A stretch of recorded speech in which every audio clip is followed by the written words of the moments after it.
Welcome to waves media Telugu.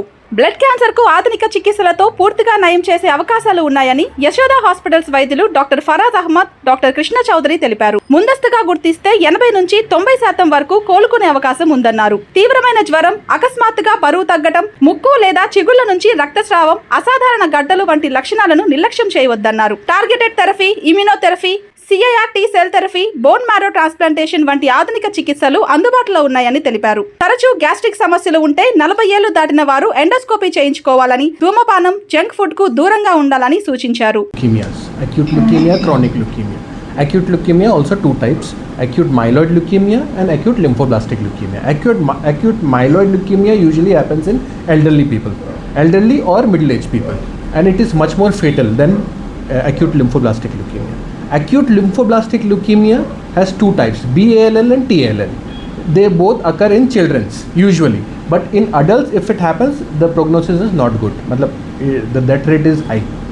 So coming to the next other question was how to prevent it. How to prevent? Types ఎన్ని రకాలు వస్తున్నాయి అంటే prevent how many types of blood cancer? Okay. Then the chronic leukemia. Chronic leukemia are also two types: chronic myeloid leukemia and chronic lymphocytic leukemia. Chronic myeloid leukemia usually presents with high WBC count and spleen will be enlarged. So it also occurs in across all age groups, in children also, adults also, and elderly. Chronic lymphocytic leukemia usually happens in elderly, and it will also present with high WBC count with no symptoms. Asymptomatic lymphocytosis will be there. So there will be in chronic lymphocytic leukemia we only treat when the patient develops symptoms like fever, weight loss, and other things, bleeding or anemia. So coming to treatment, acute lymphoblastic leukemia and acute myeloid leukemia, they both are treated with chemotherapy. What we call chemotherapy. Chemotherapies are drugs which kills cancerous cells. Now this was earlier treatment. Now this was conventional older treatment. Now we have new treatments, novel treatments like targeted therapies, immunotherapies, bispecific antibodies, CAR-T cells, and BMT is also always there. Why this treatment is different from chemotherapy? It causes less side effect and they are much more effective in killing the cancerous cells. ఇప్పుడున్న medical అవగాహనలో ఎంత percentage ఈ recovery అనేది మనకి cancer వ్యాధిలో వచ్చింది? For cancer, what is the recovery percentage? With the advanced treatment ఒకటి ఉంది, ఇది మన ప్రజలకు కూడా తెలియాలి అనేది నా మెయిన్ ఉద్దేశం. నేను చిలకలూరుపేటలో పుట్టాను, ఈ ఏరియాలో పెరిగాను, గుంటూరులో ఉన్నాను. నేను ప్రాక్టీస్ చేసేది హైదరాబాద్ యశోద హాస్పిటల్. ఎందుకు ఇక్కడ కాకుండా అక్కడ ప్రాక్టీస్ చేస్తున్నానంటే నేను నేర్చుకున్న అడ్వాన్స్డ్ ప్రొసీజర్ ఏదైతే ఈ రోబోటిక్స్ ఆర్ అడ్వాన్స్డ్ ఉన్నాయో నాకు చేయడానికి అవకాశం ఉన్న ప్లేస్ హైదరాబాద్. సో నేను హైదరాబాద్లో ఉన్నా. సో నా ప్రజలకు నేను ఎలా రీచ్ అవ్వగలను? నేను ఇక్కడికి వచ్చి ఈ అవేర్నెస్ ఇస్తే అందరు పేషెంట్స్ చిన్న సర్జరీస్ కూడా హైదరాబాద్ రావాలి అని నేనేమన్నాను. కాకపోతే ఇలాంటి మేజర్ సర్జరీస్ ఉన్నప్పుడు, మేజర్ అడ్వాన్సెస్ ఉన్నప్పుడు మనం యశోద హాస్పిటల్ని ఎంచుకోవాలని చెప్తాను. ఎందుకు అంటే మొన్న నేను ఈ మెయిన్ క్వశ్చన్ 4-5 రోజుల క్రితం ఒక ఆపరేషన్ చేశాం. ఈ ఆపరేషన్లో ఏంటి అంటే ఒక 20 ఏళ్ళ అమ్మాయి బ్లీడింగ్ తోటి వచ్చింది. బ్లీడింగ్ ఎందుకు? ఒక చోట ఆపరేషన్ చేశారు, ఒక రక్తనాళానికి దెబ్బ తగిలింది, బ్లీడ్ అవుతుంది, అక్కడ ఆపలేకపోయారు, ఫెసిలిటీస్ లేవని ఇమీడియట్గా యశోదాకి షిఫ్ట్ చేశారు. యశోదాకి షిఫ్ట్ చేసినప్పుడు ఏం చేయాలి? నేను ఓన్లీ ఆ రక్తనాళానికి 4 కుట్లు వేస్తే నా పని అయిపోతుంది. ఇట్స్ ఎ సింపుల్ సర్జరీ, ఇక్కడైనా ఎక్కడైనా దానికి చేయాల్సిందే. కాకపోతే అక్కడికి వచ్చేటప్పటికి ఆ అమ్మాయి హార్ట్ ఆగిపోయే పరిస్థితిలో ఉంది. అరగంట కూడా టైం ఇవ్వలేదు, అంటే హార్ట్ ఆగిపోయింది, ఆల్మోస్ట్ టేబుల్ మీద ఆగిపోయింది, మళ్ళీ రిససిటేట్ చేశాక వచ్చింది. సో ఇటువంటి స్టేజ్లో మాకున్న ఫెసిలిటీ డిసిప్లినరీ అప్రోచ్ అంటాం. అంటే అన్ని టీమ్స్ ఉండటం వల్ల మేము ఎక్మో టీమ్ని పిలవగలిగాం. ఎక్మో టీమ్ ఏం చేస్తుందంటే మన హార్ట్ని, లంగ్ని టెంపరీగా బైపాస్ చేస్తారు. ఎంతవరకు? పేషెంట్ కనుక రికవర్ అయ్యే వరకు సపోర్ట్ ఇస్తారు. సో వాళ్ళు మొత్తాన్ని కంట్రోల్లోకి తీసుకొని బ్లడ్ని దాని నుంచి ఇచ్చుకొని అటు నుంచి కంట్రోల్ చేసుకొని ఇక్కడికి ఫ్లో లేకుండా కొంచెం ఆపగలిగి నాకు 4 hours టైం ఇచ్చారు. ఈ లోపు మేము ఆపరేషన్ చేయటము, దాన్ని క్లోజ్ చేయటము, సీల్ చేయటం జరిగింది. తర్వాత 1 day పాటు ఆమెకు సపోర్ట్ ఇచ్చిన తర్వాత 1 day తర్వాత పేషెంట్ రికవర్ అవ్వడం జరిగింది. ఇక్కడ సర్జరీ అనేది చాలా చిన్న విషయం. నేను చేసిన సర్జరీ నిజంగా చిన్నది, కాకపోతే ఈ టీం నాతో ఉండటం వల్ల నాకు అవసరమైనప్పుడు ఇమ్మీడియట్గా రెస్పాండ్ అవ్వటం వల్ల మనం ఆ పాపను సేవ్ చేయగలిగాం. అన్ని కేసుల్లో ఇలా ఉంటాయా, మనకు ఆ మిస్హ్యాప్ జరుగుతుందా అంటే చెప్పలేం. కాబట్టి అవకాశం ఉంటే అన్ని ఫెసిలిటీస్ ఉన్న చోట చేయించుకోవటం, అది కూడా మేజర్ సర్జరీస్కి స్పెసిఫిక్గా బెటర్ అని ఉంటుంది కాబట్టి. అండ్ చాలామందికి తెలియదు, ఈవెన్ డాక్టర్స్లో కూడా అవేర్నెస్ చాలా తక్కువ. ఎక్మో ఏ టైంలో పెడతాము, లేదంటే ఇప్పుడు సార్ అన్న ఇమ్యూనోథెరపీ ఎప్పుడు ఇస్తాము, లేదంటే రోబోటిక్ సర్జరీ దేనికి ఉపయోగపడుతుంది, and ICG cameras 3D cameras ఏ సర్జరీలో ఉపయోగపడతాయి, ఇవి లేటెస్ట్ అడ్వాన్సెస్ అనేవి లేటెస్ట్గా మళ్ళీ CMEస్కి వెళ్తూ, ఫారెన్కి వెళ్తూ, యూకేలో ట్రైన్ అయ్యో లేకపోతే అక్కడికి వెళ్ళి కొత్త టెక్నాలజీ నేర్చుకొని వస్తేనే తెలుస్తాయి తప్ప మనం ప్రాక్టీస్ చేస్తూ ఉంటే సర్జరీ కరెక్టే కానీ కొత్త అడ్వాన్సెస్ తెలియవు. సో ఈ అడ్వాన్సెస్ని తెలియజేస్తే దానివల్ల పేషెంట్స్కి ఉపయోగపడుతుంది, రిఫర్ చేయగలిగే డాక్టర్ గారికి ఉపయోగపడుతుంది, అండ్ యశోద హాస్పిటల్ కూడా ఉపయోగపడుతుంది. ఇట్స్ ఏ మల్టీ, అందరికీ ఉపయోగపడే ఒక వెంచర్. మెగా హెల్త్ క్యాంప్స్ ఏమన్నా mega health camps as we are planning sir. Presently మేము ఇప్పుడు చేస్తున్నటువంటి హెల్త్ క్యాంప్స్ ఏంటంటే చిన్నపిల్లల్లోనే ఆరోగ్యం గురించి అవగాహన కలిగించాలనే ఉద్దేశంతో కాలేజెస్లోను స్కూల్స్లోను పిల్లల్ని గ్యాదర్ చేసి ఒక 200-300 మంది స్కూల్ పిల్లల్ని గ్యాదర్ చేసి ఒక్కొక్క స్కూల్కి వెళ్ళి ఒక్కో స్పెషాలిటీ డాక్టర్స్ని అక్కడికి తీసుకెళ్ళి, ఇప్పుడు సపోజ్ డాక్టర్ గారు చౌదరి గారు మన సర్జికల్ గ్యాస్ట్రోఎంట్రాలజిస్ట్, ఈయన తీసుకెళ్ళినప్పుడు అసలు గ్యాస్ట్రో రిలేటెడ్ ప్రాబ్లమ్స్ ఏముంటాయి, పొట్టకు సంబంధించిన వ్యాధులు ఎలా వస్తాయి, ఎటువంటి ఆహారపు అలవాట్లు, ఎటువంటి లైఫ్ స్టైల్ ఉంటే ఇటువంటి ప్రాబ్లమ్స్కి దూరంగా ఉండొచ్చు. అదే మాదిరిగా క్యాన్సర్ డాక్టర్ని తీసుకెళ్ళాం అనుకోండి. క్యాన్సర్ అంటే ఏంటి అంటే చిన్న వయసులోనే పిల్లల్లో ఆరోగ్యం గురించి ఒక అవగాహన కలిగించే ఉద్దేశంతో మేము కాలేజీ పిల్లలకి వీళ్ళకి చేస్తున్నాం.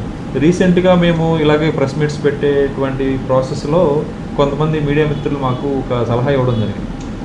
ప్రజల్లో కూడా, పిల్లల్లోనే కాకుండా ప్రజల్లో కూడా ఒక క్యాంప్స్, అవేర్నెస్ క్యాంప్స్ పెట్టి మనము డాక్టర్స్తో ఇలా ఆరోగ్యం విషయాల గురించి, ఆరోగ్యం విషయంలో ఏ విధమైనటువంటి జాగ్రత్తలు తీసుకోవాలి, లైఫ్ స్టైల్ ఎలా ఉండాలి అనేటువంటి విషయాన్ని ఇప్పుడు పత్రికాముఖంగా మేము తెలియజేస్తున్నాము.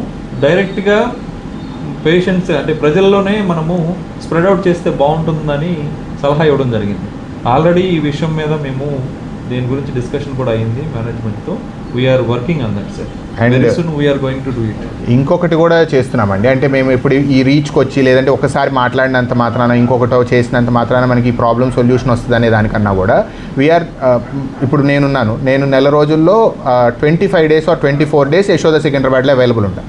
ఒక 6 days అంటే వారానికి ఒక రోజు అవుట్ రీచ్ పెట్టుకుంటున్నాం. అవుట్ రీచ్ అంటే ప్రతి 3వ శుక్రవారం ఒంగోలు, ప్రతి మొదటి శుక్రవారం రోజు జంగారెడ్డిగూడెం, ఒకసారి నర్సరావుపేట, ఇట్లా ఒక డాక్టర్ కాదు అందరు డాక్టర్సు ప్లేసెస్ విజిట్ చేయాలి అనేది మెయిన్ ఉద్దేశం. ఎందుకు ఈ విజిట్ చేయటం వల్ల ఏమవుతుంది అంటే ఒక ఒపీనియన్ కావాలి, డాక్టర్ ఒపీనియన్ కావాలి, సర్జరీ చేయించుకోకర్లా కానీ నాకు ఒక ఒపీనియన్ కావాలి అన్నప్పుడు వాళ్ళు యశోద సికింద్రాబాద్కి రావడానికి తటపటాయిస్తారు. ఆపరేషన్ చేసుకోవడానికి చాలామంది వస్తారు మా దగ్గరికి, కానీ ఒపీనియన్ తీసుకోవడానికి మాత్రం ఇంత దూరం రావాలా అనే ఆలోచన ఎవరికైనా ఉంటుంది, మీకైనా నాకైనా. చౌదరి అమీర్నేని, నేను యశోద హాస్పిటల్ సికింద్రాబాద్లో senior consultant surgical gastroenterologist, laparoscopic and robotic సర్జన్గా వర్క్ చేస్తున్నానండి. సో మెయిన్గా నేను ఇక్కడికి రావడానికి మీకు ముఖ్య ఉద్దేశం ఇందాక వెంకట్ గారు వివరించినట్టు ఈ పేగుకు సంబంధించిన డిజార్డర్స్ లేదు అంటే కడుపుకు సంబంధించిన డిజార్డర్స్ అని ఇవాళ రోజున చాలా ఎక్కువైపోయాయి. ఎందుకు ఎక్కువైపోయాయి అంటే మన ఆహార శైలి మారిపోయింది, మనం లైఫ్ స్టైల్లో చేంజెస్ వచ్చాయి, సెడెంటరీ లైఫ్ స్టైల్ పెరిగింది. సో అండ్ తినే జంక్ ఫుడ్ పెరగటం వల్ల వీటికి సంబంధించి చాలా చాలా చాలా ఇబ్బందులు రోజువారీగా వస్తున్నాయి. సో ఇలా రోజువారీగా వచ్చే ఇబ్బందుల గురించి డాక్టర్ దగ్గరికి వెళ్ళటము, డాక్టర్కి సంబంధించిన టెస్టులు చేయించుకోవటము, ఇవన్నీ చేసుకుంటూ ఉంటారు. సో అందులో ఉన్న లేటెస్ట్ అడ్వాన్సెస్ గురించి నేను ఇవాళ మాట్లాడాలనుకున్నాను. సో మొదటగా ఒకవేళ సింపుల్ గ్యాస్ ప్రాబ్లమే వచ్చింది, మనం డాక్టర్ గారి దగ్గరికి వెళ్ళాము. జనరల్గా అప్పర్ జిఐ ఎండోస్కోపీ అని చేస్తారు. సో ఎండోస్కోపీ చేసినప్పుడు ఏం చేస్తామంటే మనము అన్నవాహిక, కడుపు, చిన్న పేగు వరకు చూడగలుగుతాం. కానీ అంతకు మించి కింద కనుక ప్రాబ్లం ఉన్నా, ఏదైనా చిన్న బ్లీడింగ్ అవుతున్నా లేదంటే ఇటువంటి వాటికి మనం ఎండోస్కోపీ ద్వారా చూడలేం. సో ఎండోస్కోపీ ద్వారా చూడలేనప్పుడు అప్పుడు దానికి స్పెసిఫిక్గా ఉండే టెస్ట్ ఏంటంటే క్యాప్సూల్ ఎండోస్కోపీ అంటాం. సో క్యాప్సూల్ ఎండోస్కోపీ ద్వారా నార్మల్గా మనం ఒక క్యాప్సూల్ మింగటం ద్వారా అది లోపలికి రోబోలాగా వెళ్తూ మధ్యలో ఫొటోస్ అన్నీ తీసుకొని కిందికి వస్తుందన్నమాట. సో అలా కిందికి వచ్చే దారిలో ఈ ఫొటోస్ అన్నిటిని మనకి వైర్లెస్గా ట్రాన్స్మిట్ చేస్తుంది. సో ఎప్పుడైతే మనం వీటన్నిటిని క్రోడీకరించి చూస్తామో ఈ మామూలు ఎండోస్కోపీ వెళ్ళలేని ఏరియాస్లో ఉన్న ప్రాబ్లమ్స్ని మనం గుర్తించడం జరుగుతుంది. దీంతోపాటు ఎండోస్కోపిక్ అల్ట్రాసౌండ్ అంటాం. అంటే ఎండోస్కోప్ ద్వారా లోపలికి వెళ్ళిన పైపు చుట్టూతా అల్ట్రాసౌండ్ మెషిన్ ఉంటుంది. సో దాని ద్వారా కొన్ని రకాల జబ్బులు, ప్యాంక్రియాస్కి సంబంధించిన జబ్బులు, వీటికి సంబంధించిన వాటి గురించి మనం అర్లీగా గుర్తించగలుగుతాం. సో ఇటువంటి లేటెస్ట్ అడ్వాన్సెస్ ఉన్నాయి అనే విషయము, వీటిని వాడుకుంటే మనకి ఉపయోగం ఉంటుంది, వాటికి తెలియాలి అనే సదుద్దేశంతో ఈ ప్రెస్ మీట్ ద్వారా ప్రజలకి చేరవేసే ప్రయత్నం చేస్తున్నాం. సో నేను పర్టికులర్గా more than testing, endoscopy, capsule endoscopy కన్నా కూడా సర్జరీ డాక్టర్ని కాబట్టి సర్జరీ గురించి 2 మాటలు మాట్లాడతాను. సో మొదటగా ఏంటి అంటే, నార్మల్గా మనందరికీ తెలిసింది ఏంటి అంటే, ఆపరేషన్ చేయాలి అంటే లోపల ఏదన్నా చిన్న జబ్బు పడిపోయిన క్యాన్సర్ గడ్డు ఉన్నా, లేకపోతే పాడైపోయిన అవయవం ఉన్నా, లేదంటే అపెండిక్స్ ఉన్నా, దీన్ని మనము ఆపరేషన్ చేసి దాన్ని కట్ చేసి తీసేస్తాము అండ్ మిగతా దాన్ని సరిచేసి కుట్లు వేస్తాం. ఇది మనందరికీ తెలిసింది. దీన్ని మనం అడ్వాన్స్ చేసుకుంటూ వచ్చి 90వ దశకంలో మనం లాప్రోస్కోపిక్ సర్జరీకి వచ్చాం. లాప్రోస్కోపిక్ సర్జరీలో మనం ఏం చేస్తాము అంటే, చిన్న హోల్స్ ద్వారా లోపలికి వెళ్ళి ఈ డిసీజ్ పార్ట్ ఏదైతే ఉందో, అది గాల్ బ్లాడర్ అయితే గాల్ బ్లాడర్, అపెండిక్స్ అయితే అపెండిక్స్, లేదంటే మన పేగు క్యాన్సర్ అయితే క్యాన్సర్, లాప్రోస్కోపీ ద్వారా దాన్ని తీసేసేవాళ్ళం. సో అప్పుడు పేషెంట్కి కుట్లు లేకుండా, కోత లేకుండా మరుసటి రోజు నడవటము, ఇమీడియట్గా రికవర్ అవ్వటం అనేది మనం 90వ దశకంలో చూడగలిగాం. కానీ ఇప్పుడు ఇంకా లేటెస్ట్ అడ్వాన్సెస్ ఏమొచ్చాయి, ఇంకా ఏం జరుగుతున్నాయి అనేది నేను తెలియజేయాలనుకుంటున్నాను. లేటెస్ట్గా వచ్చిన అడ్వాన్స్ వచ్చేటప్పటికి రోబోటిక్ సర్జరీ అండి. సో రోబోటిక్ సర్జరీ వల్ల అడ్వాంటేజ్ ఏంటి, చాలామంది రోబోటిక్ సర్జరీ అంటే అపోహపడతారు, రోబో వచ్చి సర్జరీ చేస్తుంది అనుకుంటారు. సో అది నిజం కాదండి. ఎట్లా అయితే మనం రిమోట్ కార్ నడిపేటప్పుడు కారు వెళ్తుంది కానీ నడిపేది జాయ్స్టిక్ పట్టుకున్న, ఎవరైతే రిమోట్ పట్టుకున్న వాళ్ళే నడుపుతారో, అట్లాగే ఈ రోబోను ఆపరేట్ చేసేది ఓన్లీ డాక్టర్ గారు మాత్రమే. సో నేను ఎగ్జాక్ట్గా ఏ మూమెంట్ అయితే ఈ రోబో మీద ఇస్తానో అదే పేషెంట్ కడుపులో జరుగుతుంది అనమాట. అండ్ దీంతో పాటు వచ్చే అడ్వాంటేజ్ ఏంటి, ఇప్పుడు ఒకవేళ వెంకటేశ్వరరావు, నేను AGM marketing, Yashoda hospitals, Hyderabad. నేను ఏపీ మార్కెటింగ్ హెడ్గా పనిచేస్తున్నానండి ఇక్కడ మార్కెటింగ్ విభాగం యశోద హాస్పిటల్ నుంచి. సో మీడియా మిత్రులందరికీ స్వాగతం. ఈ రోజున మీడియా మిత్రులందరినీ ఇక్కడికి ఆహ్వానించడానికి ముఖ్య ఉద్దేశం ఏంటంటే, ఈరోజు మనతో ఉన్నారు డాక్టర్ కృష్ణ చౌదరి గారండి. ఈయన senior consultant surgical gastroenterologist, Secunderabad Yashoda hospital నుంచి ఇక్కడికి రావడం జరిగింది. ఆయన ఇక్కడికి పిలిపించడానికి ముఖ్య ఉద్దేశం ఏంటంటే, సో మన నర్సరావుపేట అండ్ పరిసర ప్రాంతాల్లో ఉన్నటువంటి ప్రజలందరికీ కూడా ఈ గ్యాస్ట్రో రిలేటెడ్ ప్రాబ్లమ్స్ గురించి, ఇంకా పొట్టకు సంబంధించిన వ్యాధుల గురించి, క్యాన్సర్ రిలేటెడ్ ప్రాబ్లమ్స్ గురించి ఆయన తన విలువైన సలహాలను, కొత్త చికిత్సా విధానాల గురించి కొన్ని వివరాలను మనకు షేర్ చేసుకోవడానికి ఇక్కడికి రావడం జరిగింది. Namaskar everyone.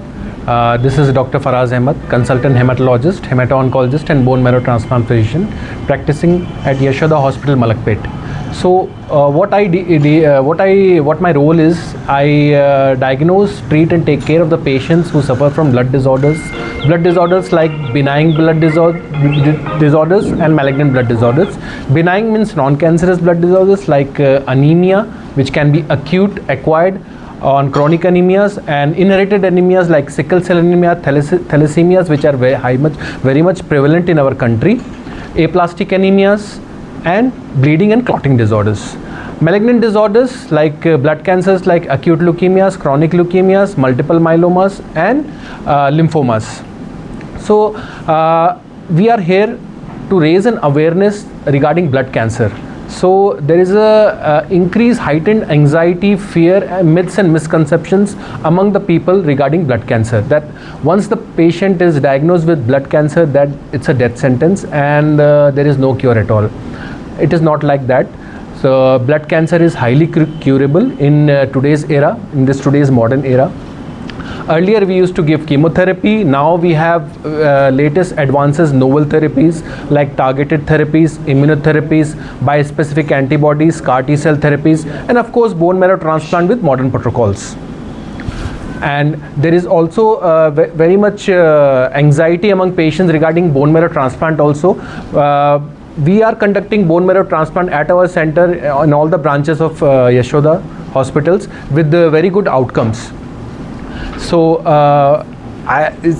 it's a very this thing patient should recognize early warning signs of blood cancers. Early warning signs of blood cancers could be persistent fever which does not go with the antibiotics, unusual weight loss, unusual bleeding, gum bleeds, nose bleed.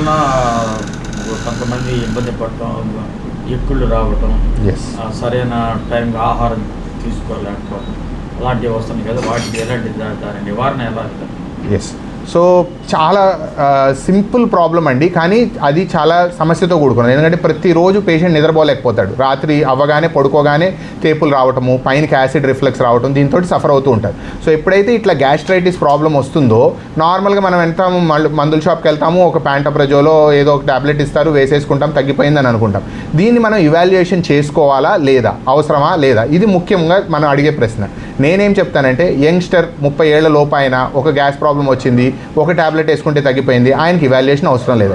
కానీ ఇదే రిపీటెడ్గా జరుగుతుంది, లేదు అంటే 40 ఏళ్ల పైన ఆయనకి జరుగుతుంది, కంపల్సరీగా దానికి ఇవాల్యుయేషన్ చేసుకోవాలి. So evaluation in the sense ఏం చేస్తాము అంటే, మెయిన్గా ఎండోస్కోపీ చేయడం జరుగుతుంది. ఎండోస్కోపీలో మనం లోపలికి వెళ్ళినప్పుడు 3 రకాల కారణాలు కనిపించవచ్చు. ఒకటి పూత, మీరు అన్నట్టు మొత్తం లేయర్ అంతా కూడా మనకి ఎట్లయితే నోరులో పూసినట్టు ఎర్రగా అయిపోతుందో ఆ ఎర్రగా అయిపోవటం కనిపించవచ్చు.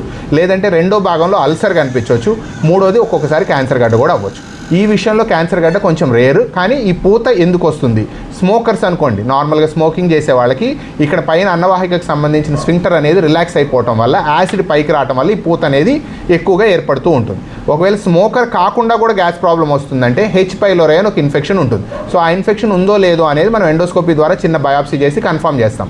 అది ఉంటే 4 వారాలు మెడిసిన్స్ వాడుకుంటే పర్మనెంట్గా అది క్యూర్ అయిపోతుంది. ఒకవేళ ఆ 2 లేవు, క్యాన్సర్ గడ్డ లాంటిది ఏదైనా ఉందంటే అర్లీ స్టేజ్లో కనుక మనం వీటిని డిటెక్ట్ చేయగలిగితే ఎండోస్కోపీ ద్వారానే చిన్న స్నేరింగ్ ద్వారా కట్స్ లేకుండా ఆపరేషన్ చేసుకొని కూడా ప్రాబ్లమ్ని సాల్వ్ చేసుకోవచ్చు. ఎప్పుడైతే దీన్ని మనం నెగ్లెక్ట్ చేస్తామో, బియాండ్ వెళ్ళిపోతుందో, అల్సర్ పేగుకు చిల్లు పడటము, లేదు అంటే కనుక క్యాన్సర్ స్ప్రెడ్ అయిపోవటం, అంటే మనం లైఫ్ని రిస్క్లో పెట్టుకున్నట్టు, డిలే చేయడం వల్ల ఇబ్బంది